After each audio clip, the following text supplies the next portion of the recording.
Joe Rogan takes a look at whether or not our evolution was sped up by psychedelics.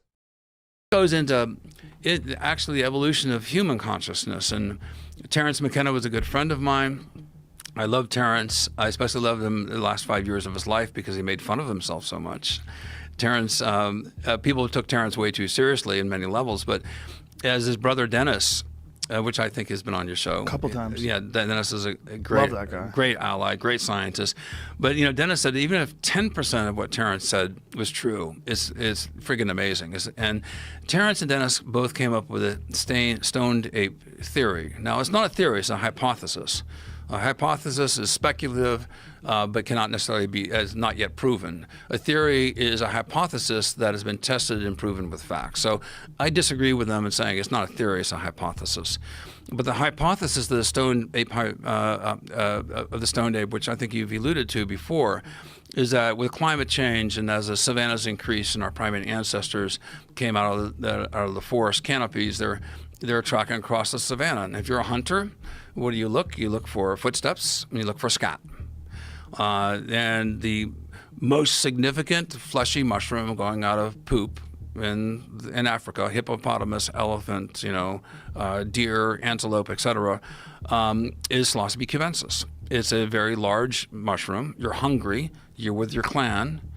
You consume it, and then 20 minutes later, you are catapulted in this extraordinary experience. Psilocybin substitutes as serotonin, becomes a better neurotransmitter, activates neurogenesis. It causes new neurons to form, new pathways of knowledge.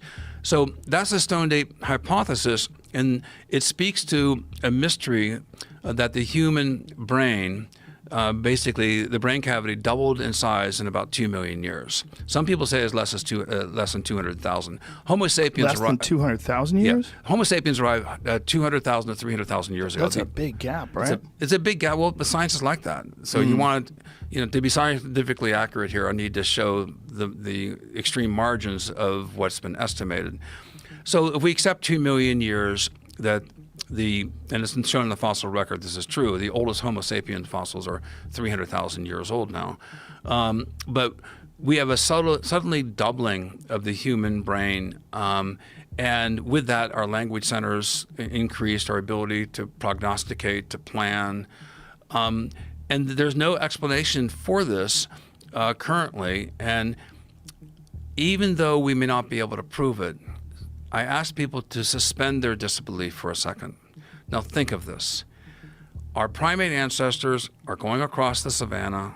They ingest these mushrooms as a clan.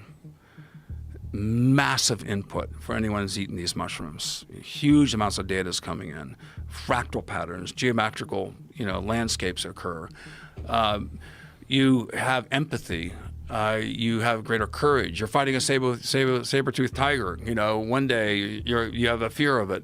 We know now from neurogenesis and the extinction of the fear response that has been clinically proven, psilocybin allows you to reset and have different neurological pathways to respond to fear, overcoming the fear conditioned response, potentially PTSD, and there's a lot of research on this currently.